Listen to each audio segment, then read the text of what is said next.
Hi friends, నా పేరు Karthik and ఈరోజు మనం స్ట్రెంత్ ఆఫ్ మెటీరియల్స్ గురించి డిస్కస్ చేద్దాం. ఇది పార్ట్ 3. ఎవరైనా పార్ట్ 1, పార్ట్ 2 చూడకపోతే అది చూసి ఇది చూడండి, సో దట్ కంటిన్యూషన్ కరెక్ట్గా ఉంటుంది. అండ్ ఈరోజు మనం ఏమేమి టాపిక్స్ డిస్కస్ చేస్తున్నామంటే, ఒకటి thermal stress in composite bar, and ఇంకోటి generalized Hooke's law,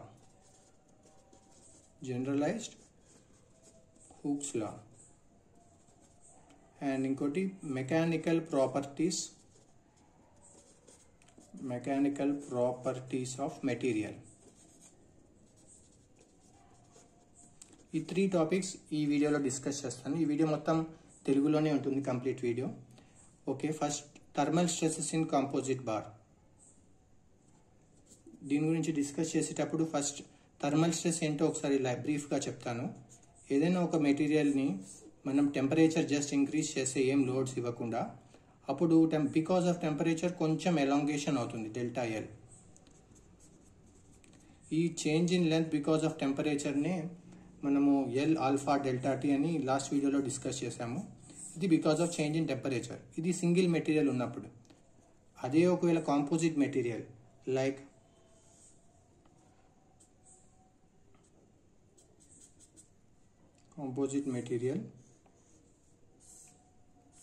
ఒక మెటీరియల్ ఇదేమో ఫర్ ఎగ్జాంపుల్ ఇది స్టీల్ అండ్ ఇది కాపర్. స్టీల్ కాపర్ ఉన్నప్పుడు ఈ రెండింటిని మనం కనుక వెల్డింగ్ చేసిన, కాంపోజిట్గా తయారు చేసి పెట్టినప్పుడు, టెంపరేచర్ని ఇంక్రీజ్ చేస్తే జనరల్లీ స్టీల్ ఏం చేస్తుంది, స్టీల్ తక్కువ ఎలాంగేట్ అవుతుంది కంపారిటివ్ టు కాపర్ ఎక్కువ ఎలాంగేట్ అవుతుంది. బట్ ఈ రెండింటిని క్లబ్ చేసాం కాబట్టి ఇది రెండు కాంపోజిట్ కాబట్టి ఈ రెండింటి కూడా సేమ్ అమౌంట్ ఆఫ్ ఎలాంగేషన్ వస్తుంది. సో అది in between of these two వస్తుంది. కాపర్ ఇక్కడ ఈ రెండు కూడా ఎక్కడి వరకు వచ్చి ఆగిపోతాయి. Okay, and normal elongation equals to L alpha delta tea because of the temperature. Okay, ఇప్పుడు మనం ఇక్కడ ఎప్పుడైనా టెంపరేచర్ గురించి మాట్లాడితే మనం కోఎఫిషియంట్ ఆఫ్ ఎక్స్పాన్షన్ గురించి కూడా చెప్తాము. ఆల్ఫా ఆఫ్ స్టీల్ ఎప్పుడైనా సరే ఆల్ఫా ఆఫ్ కాపర్ కన్నా తక్కువ ఉంటుంది. ఎందుకంటే కాపర్ ఎక్కువ ఎలాంగేట్ అవుతుంది కాబట్టి దీని ఆల్ఫా ఎక్కువ ఉంటుంది. For example alpha of steel and generally మీకు సమ్స్లో ఇస్తారు, ఇది 12 × 10⁻⁻6 per degree centigrade, and alpha of copper is 16 × 10⁻⁻6 per degree centigrade. And ఇక్కడ మీరు చూసుకుంటే ఈ స్టీల్ బార్ ఉంది కదా, ఇది యాక్చువల్లీ ఇక్కడ వరకే ఎలాంగేట్ అవ్వాలి టెంపరేచర్ ఇంక్రీజ్ చేస్తే. బట్ ఈ రెండింటిని క్లబ్ చేశాయి కాబట్టి కాపర్ దీన్ని ఇక్కడ వరకు డ్రాగ్ చేసుకుంటూ వెళ్ళింది. అంటే ఇప్పుడు ఈ స్టీల్ లోపల మనకి టెన్షన్ అనేది యాక్ట్ అవుతుంది. అండ్ అట్లాగే ఈ కాపర్ బార్ యాక్చువల్లీ టెంపరేచర్ వల్ల ఇక్కడ వరకు రావాలి, బట్ స్టీల్తో కాంపోజిట్ చేయబడింది కాబట్టి బికాస్ ఆఫ్ స్టీల్ అది ఇక్కడ వరకే వచ్చి ఆగిపోయింది. సో కాంపోజిట్ బార్లో టెన్షన్ వస్తుంది, స్టీల్ బార్లో టెన్షన్ వస్తుంది, కాంపోజిట్ బార్లో కంప్రెషన్ వస్తుంది.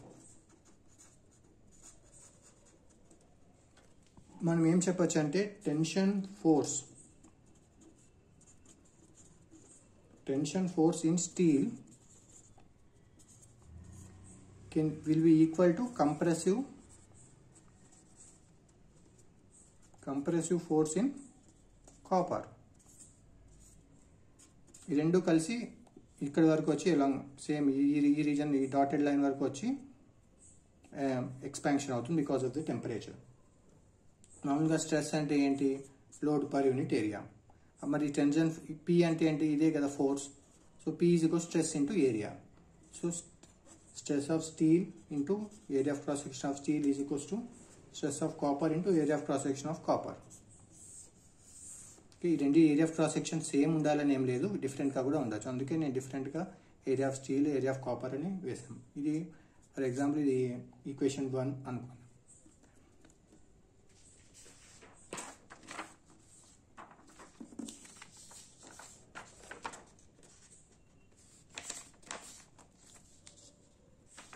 అండ్ ఇప్పుడు మనం యాక్చువల్ ఎలాంగేషన్ ఎంత ఉంటుందో ఫైండ్ అవుట్ చేద్దాం.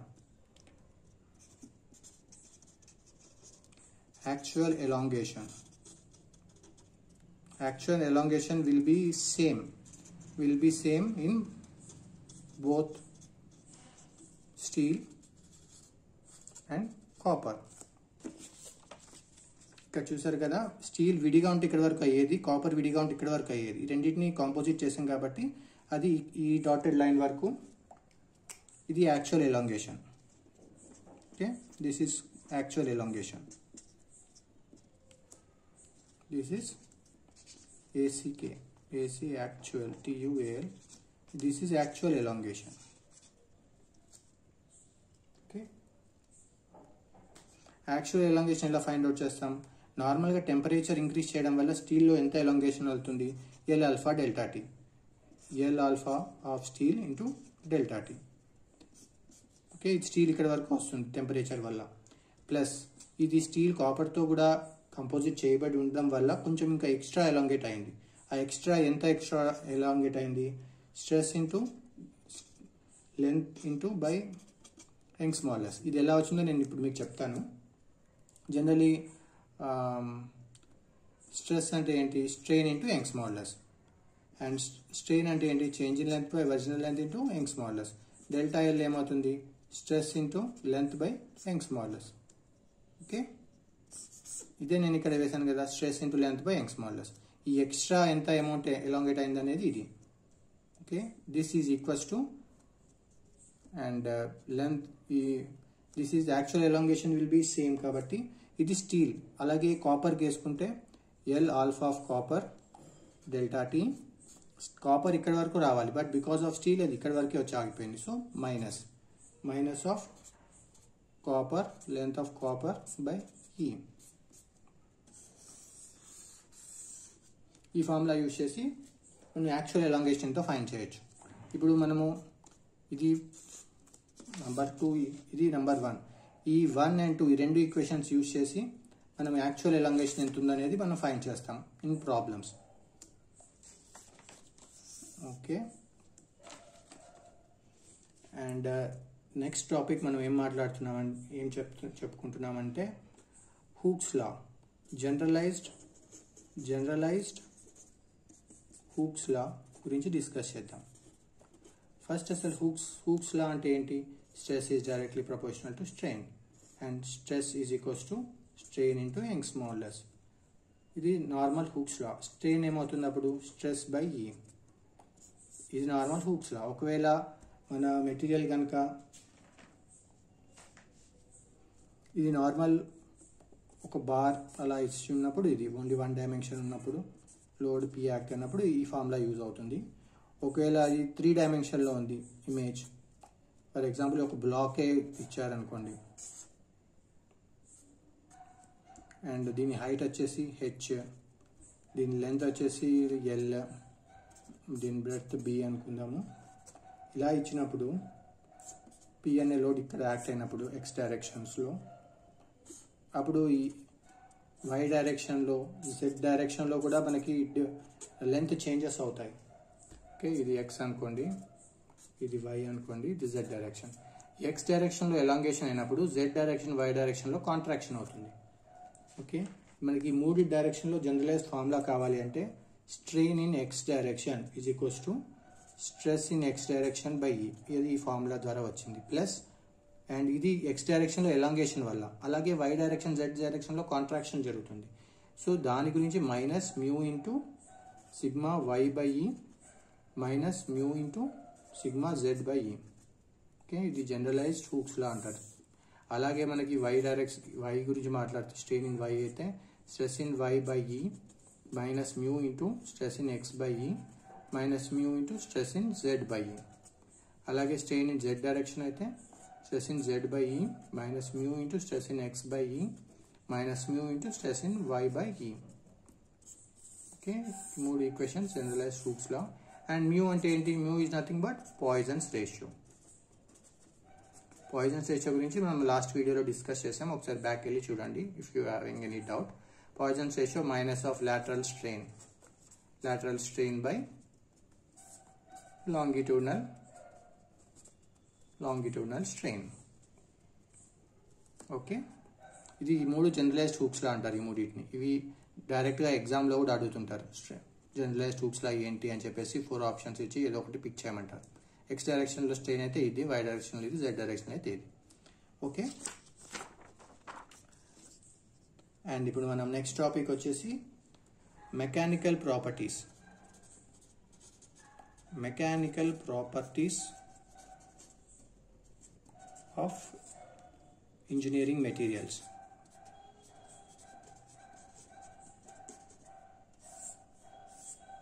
Mechanical properties of engineering materials గురించి డిస్కస్ చేద్దాం. ఫస్ట్ ప్రాపర్టీ మనం ఇవి ఫస్ట్ ప్రాపర్టీ ఎలాస్టిసిటీ. ఎలాస్టిసిటీ అంటే ఏంటి? Ability to regain it's original dimension. Okay, ability to regain its original dimension. Ability to regain its original dimension ని మనం elasticity అంటాం. ఎలాస్టిసిటీకి ఆపోజిట్ ఏముంటుంది? ప్లాస్టిసిటీ.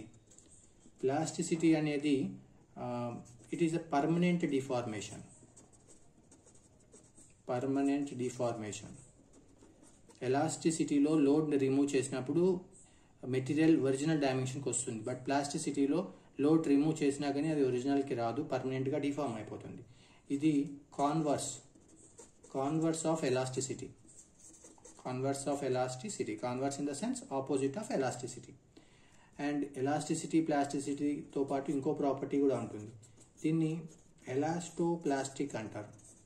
ఎలాస్టోప్లాస్టిక్ అంటే ఇదేమి లేదు, ఇది in between of elasticity and plasticity ఉంటుంది. It is in between of elasticity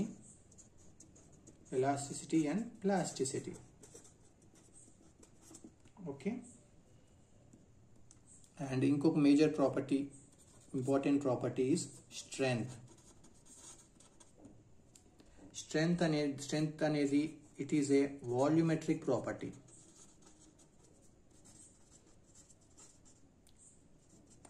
దీన్ని ఇంకోలా కూడా డిఫైన్ చేయొచ్చు.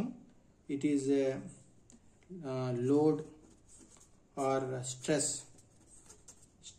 Stress bearing capacity.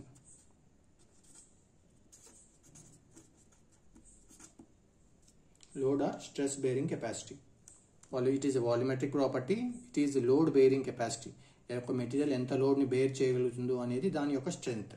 ఓకే, ఆ మెటీరియల్ ఎంత స్ట్రెస్ని బేర్ చేయగలుగుతుందో అనేది దాని యొక్క స్ట్రెంగ్త్. ఓకే, ఎక్కువ లోడ్ని అది కనుక బేర్ చేయగలిగితే దాని స్ట్రెంగ్త్ ఎక్కువ ఉంది అని చెప్పుకుంటాం. Okay.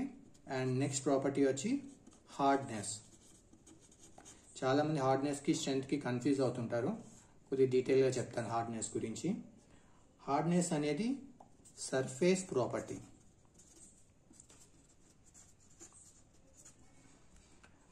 Surface property.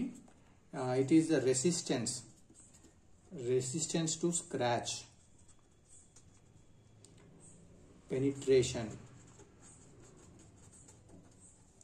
and abrasion.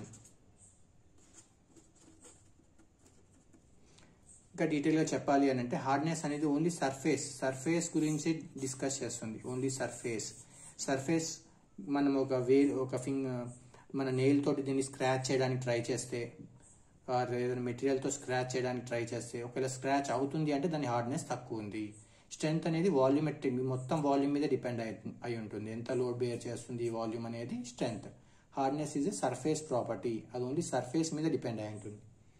Okay.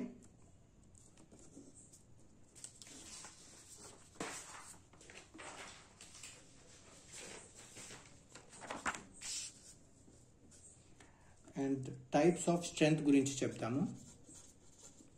Types of strength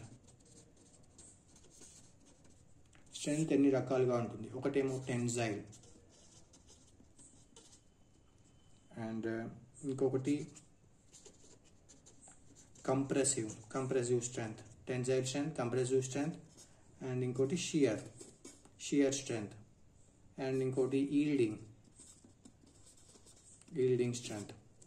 ఒక మెటీరియల్ తీసుకుంటే దానికి టెన్జైల్ స్ట్రెంగ్త్ విడిగా ఉంటుంది, కంప్రెసివ్ స్ట్రెంగ్త్ ఒకలా ఉంటుంది, షియర్ స్ట్రెంగ్త్ ఫర్ ఎగ్జాంపుల్ దీని టెన్జైల్ స్ట్రెంత్ 100 మెగాపాస్కల్, కంప్రెసివ్ 80 అనుకోండి.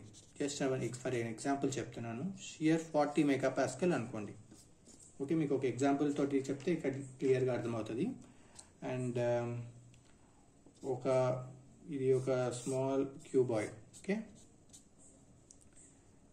దీని మీద మనము టెన్జైల్ లోడ్ యాక్ట్ చేస్తున్నాం. 100 న్యూటన్ లోడ్ యాక్ట్ చేస్తున్నాం. ఓకే, అండ్ దీని ఏరియా వచ్చేసి area is equals to 25 mm² అనుకోండి. 100 న్యూటన్స్ లోడ్, ఏరియా 25 mm². అప్పుడు టెన్జైల్ స్ట్రెస్ ఎంత అవుతుంది? Stress is nothing but load per area. Load is 100 per area ఎంత? 25. So 4 మెగాపాస్కల్. దీని టెన్జైల్ స్ట్రెంత్ ఎంత? 100 మెగాపాస్కల్. బట్ మనకి ఎంత స్ట్రెస్ వచ్చింది? 4 మెగాపాస్కల్ వచ్చింది. సో ఇది 4 అనేది లెస్ దాన్ 100 కాబట్టి దిస్ ఈజ్ సేఫ్. ఈ మెటీరియల్ ఈజ్ సేఫ్. ఓకే, ఇది సేఫ్ లోడింగ్ అనమాట. ఇది ఒక కేస్. ఓకే, అండ్ ఇంకో కేస్ చూడండి. ఇదే మెటీరియల్ ఓకే మీద కంప్రెసివ్ లోడ్ యాక్ట్ చేస్తున్నాం. కంప్రెసివ్ లోడ్ 1000 న్యూటన్స్ యాక్ట్ చేస్తున్నాం. Okay, 1000 Newton. సేమ్ ఇది కూడా ఏరియా వచ్చేసి 25 mm². అప్పుడు కంప్రెసివ్ స్ట్రెస్ ఎంత డెవలప్ అవుతుంది? ఇది కూడా లోడ్ పర్ ఏరియా కదా. లోడ్ ఏంటి? 1000 బై ఏరియా వచ్చి 25 mm². సో 40 మెగాపాస్కల్ వస్తుంది. ఇప్పుడు ఈ కంప్రెసివ్లో మనకి దీని స్ట్రెంత్ 80 మెగాపాస్కల్ అని చెప్పుకున్నాం కదా. 40 అనేది లెస్ దాన్ 80. సో ఈ కండిషన్ కూడా సేఫ్. ఇది కూడా సేఫ్ లోడింగ్. అండ్ ఇంకొక లోడింగ్ గురించి చెప్దాము. అండ్ ఇప్పుడు షియర్ లోడింగ్ గురించి కూడా చెప్తాను. ఒక సైడ్ ఫిక్స్ చేయండి ఇదే మెటీరియల్. ఓకే, ఫిక్స్ చేసి ఇక్కడ డౌన్వర్డ్ లోడ్ ఇవ్వండి. అరౌండ్ 2000 న్యూటన్ ఇవ్వండి. ఇది షియర్. ఓకే, ఇది షియర్ లోడింగ్ అన్నమాట. ఈ లోడ్ అండ్ దీని ఏరియా క్రాస్ సెక్షన్ ఇలా ప్యారలల్గా ఉంది కదా, అందుకని షియర్ లోడింగ్ అంటారు దీన్ని. Shear stress is equals to force per area. దీని ఏరియా కూడా 25. ఓకే, సేమ్ మెటీరియల్ కదా. ఫోర్స్ పర్ ఏరియా, ఫోర్స్ వచ్చేసి ఎంత? 2000 newtons per area is 25. So this is 80 megapascal. And 80 ఇక్కడ షియర్ స్ట్రెంత్ ఎంత అని చెప్పాను? 40 అని చెప్పాను మెటీరియల్కి. బట్ ఇక్కడ 80 వచ్చింది. So 80 is greater than 40. ఈ లోడింగ్ వచ్చేసి అన్సేఫ్. ఇది అన్సేఫ్ లోడింగ్. ఓకే, ఇలా కనుక లోడ్ చేస్తే మెటీరియల్ విల్ బ్రేక్. ఇది ఫెయిల్యూర్ అయిపోతుంది. ఇది అన్సేఫ్ లోడింగ్. ఒక మెటీరియల్కి టెన్జైల్ స్ట్రెంత్ ఎంత, కంప్రెసివ్ స్ట్రెంత్ ఎంత, షియర్ స్ట్రెంత్ ఎంత అని ముందే మనం డిసైడ్ చేస్తారు. మెటీరియల్ ప్రాపర్టీస్ బట్టి డిసైడ్ అవుతుంది. ఆ డిసైడ్ అయిన ప్రాపర్టీస్కి తగ్గట్టు మనం డిజైన్ చేయాలి. ఒకవేళ ఇప్పుడు ఇలా లోడింగ్ ఇస్తామంటే మెటీరియల్ ఫెయిల్ అయిపోతుంది. ఎందుకంటే 80 మెగాపాస్కల్ వస్తుంది. 80 మెగాపాస్కల్ స్ట్రెస్ ఈ మెటీరియల్ మీద పడుతుంది. బట్ దీని స్ట్రెంత్ వచ్చే 40 మెగాపాస్కల్ ఇన్ షియర్ లోడింగ్. సో ఇది అన్సేఫ్, ఇది ఫెయిల్ అయిపోతుంది. So based upon the strength criteria బట్టి మనం మెటీరియల్ ఎంత అమౌంట్ తీసుకోవాలి, ఎంత ఏరియా తీసుకోవాలి, ఎంత లోడింగ్ వేయాలి, ఇవన్నీ మనం డిసైడ్ చేస్తాం. ఓకే, అండ్ నెక్స్ట్ ప్రాపర్టీ గురించి డిస్కస్ చేద్దాం. నెక్స్ట్ ప్రాపర్టీ వచ్చేసి ఈల్డ్ స్ట్రెంత్. ఓకే, ఈల్డ్ అనేది కూడా something like permanent deformation. Something like permanent అంటే మళ్ళీ రిటర్న్ అదే ఒరిజినల్ డైమెన్షన్కి రాదు. Permanent deformation. మామూలుగా అసలు ఈల్డ్ అంటేనే permanent deformation.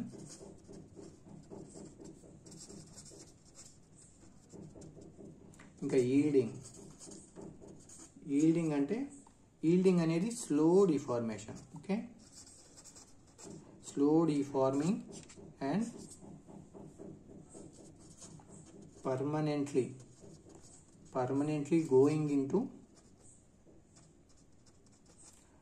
into plastic zone.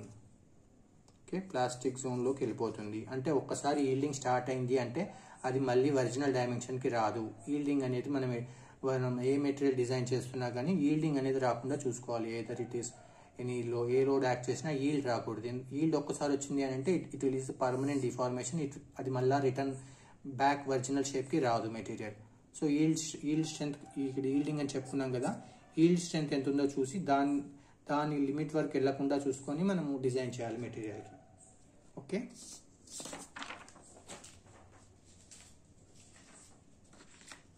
Okay. And in another important property is ductility. Okay, ductility is nothing but large amount of plastic deformation. దీన్ని ఇంకొంతమంది ఇంకోలా డిఫైన్ చేస్తారు, వైర్ డ్రాయింగ్ ఎబిలిటీ అని కూడా చెప్తారు కొంతమంది. అదేంటో మనం కొద్దిగా డీటెయిల్గా డిస్కస్ చేద్దాం.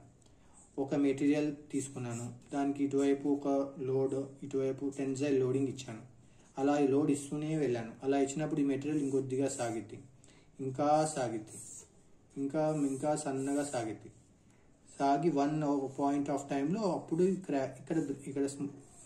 బ్రేకేజ్ ఇక్కడ స్టార్ట్ అవుతుంది స్లోగా. ఓకే, ఇది ఒక టైప్ ఆఫ్ మెటీరియల్ 1 అనుకోండి. ఇంకొక మెటీరియల్ తీసుకున్నాను, మెటీరియల్ 2. అది కూడా సేమ్ ఇదే లెంత్ ఉంది. ఇక్కడ కూడా లోడ్ ఇచ్చాను. కొద్దిసేపటి వరకు కొంచెం డిఫార్మేషన్ అయింది, తర్వాత రెండిటిగా బ్రేక్ అయిపోయింది. ఇప్పుడు ఈ మెటీరియల్ 1 అనేది large amount of plastic deformation ఇచ్చింది. ప్లాస్టిక్ డిఫార్మేషన్ ఎక్కువ అయింది అండ్ వైర్ లాగా డ్రా చేయగలిగాం. ఇలా డ్రా చేయగలిగితే ఈ మెటీరియల్ M1 అనేది is ductile material. Okay, is ductile material. And material M2లో ఏం డక్టిలిటీ రాలేదు, సడన్గా బ్రేక్ అయిపోయింది 2 పీసెస్గా, is brittle material. Okay, definition ఎవరైనా అడిగితే డక్టైలిటీ అని అంటే large amount of plastic deformation, ఎక్కువ డిఫార్మేషన్ అయింది ప్లాస్టిక్ డిఫార్మేషన్. అండ్ దీన్నే వైర్ డ్రాయింగ్ ఎబిలిటీ అని కూడా అంటారు. ఇది వైర్ లాగా అయిపోయింది కదా, wire drawing ability. Okay, and ఇది మనం నార్మల్గా వర్డింగ్లో చెప్పుకున్నాము, బట్ న్యూమరికల్ ఎలా చెప్తాము అని అంటే strain is equals to change in length by original length. ఒకవేళ ఈ స్ట్రెయిన్ కనుక గ్రేటర్ దాన్ 5% వస్తే, స్ట్రెయిన్ గ్రేటర్ దాన్ 5% అయితే ఆ మెటీరియల్ని డక్టైల్ అని చెప్తాము. ఓకే, అదే ఒకవేళ స్ట్రెయిన్ లెస్ దాన్ 5% అనుకో, ఆ మెటీరియల్ని బ్రిటిల్ అని చెప్తాము. ఓకే, స్ట్రెయిన్ బట్టి మనం డిసైడ్ చేస్తాం అది డక్టైల్ మెటీరియలా బ్రిటిల్ మెటీరియలా అని. ఓకే, అండ్ ఇంకో నెక్స్ట్ ప్రాపర్టీకి వెళ్తే మాల్యబిలిటీ.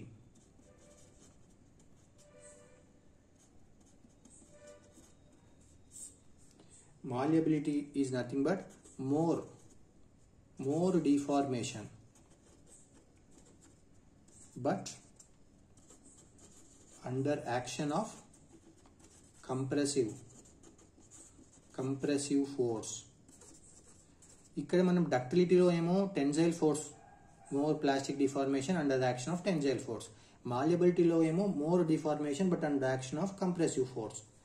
ఓకే, ఒక మెటీరియల్ రెండు వైపులా బాగా కంప్రెస్ చేస్తున్నారు, అప్పుడు ఇది ఎక్కువ డిఫార్మేషన్ అవుతుంది. ఓకే, అప్పుడు ఆ ప్రాపర్టీని మాల్యబిలిటీ అంటారు. మాల్యబిలిటీని మనము ఇక్కడ వైర్ డ్రాయింగ్ ఎబిలిటీ అన్నాం కదా, అలాగే దీన్ని మాల్యబిలిటీని షీట్ మేకింగ్ ఎబిలిటీ అని కూడా చెప్పచ్చు. ఇలా బాగా కంప్రెస్ చేసి పెద్ద పెద్ద షీట్స్ తయారు చేస్తారు. అది మాల్యబిలిటీ ఎక్కువ ఉంటేనే షీట్స్గా మనం ఫామ్ చేయొచ్చు. ఓకే, ఇది sheet making ability is called malleability. Wire drawing ability is called ductility. And next property brittleness.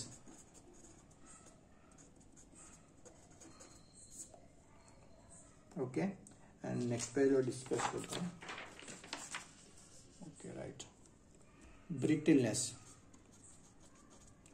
Brittleness అనగానే మనకు గుర్తొచ్చేది ఏంటి?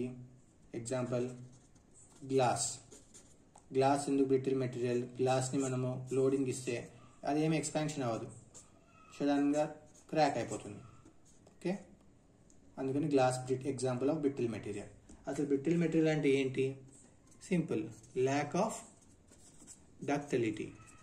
డక్టిలిటీ లేకపోవడమే brittleness. Lack of ductility is brittle material. Strain ఎప్పుడైతే లెస్ దెన్ 5% అవుతుందో, less than 5%, the material is called brittle. Brittle ki fracture mundu em indication raadu, like no indication before fracture. Before fracture.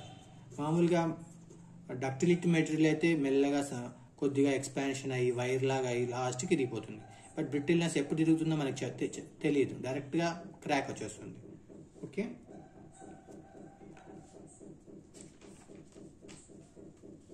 And ఇంకోటి next property వచ్చేసి stiffness. Stiffness అంటే ఏంటి? Resistance to deformation. Resistance to deformation. మామూలుగా స్టిఫ్నెస్కి formula ఎలా చెప్తాము అని అంటే load per deformation. Load by deformation ని స్టిఫ్నెస్ అంటాం. ఓకే, దీని ఒక ఎగ్జాంపుల్ లాగా చెప్తే మీకు ఇంకా డీటెయిల్గా అర్థమవుతుంది. ఫర్ ఎగ్జాంపుల్ మెటీరియల్ M1 తీసుకోండి. ఓకే, ఇది ఒక మెటీరియల్ M1 అండ్ ఇది ఇంకొక మెటీరియల్ M2. ఓకే, అండ్ దీనికి this material needs 300 newtons for 1 mm deformation. Okay, ఈ మెటీరియల్ 300 న్యూటన్స్ ఇస్తేనే ఒక 1 mm డిఫార్మ్ అవుతుంది. అదే ఈ material M2 material needs 400 newtons for 1 mm deformation. ఈ M2 మెటీరియల్ ఏమో 400 న్యూటన్స్ ఇస్తేనే డిఫార్మేషన్ అవుతుంది. M1 ఏమో 300 మెటీరియల్కి 1 mm డిఫార్మ్ అవుతుంది. M2 మెటీరియల్ 400 న్యూటన్స్కి 1 mm డిఫార్మ్ అవుతుంది. ఇలా కనుక దీన్ని కంపేర్ చేస్తే M2 is having more stiffness. ఇక్కడ ఎక్కువ లోడ్ పెడితేనే 1 mm డిఫార్మ్ అయింది, ఇక్కడ తక్కువ లోడ్కే డిఫార్మ్ అయిపోయింది. అలాంటప్పుడు M2 is having more stiffness when compared with M1. Okay, stiffness కూడా క్లియర్గా అర్థమైంది అనుకుంటాను. And next property toughness.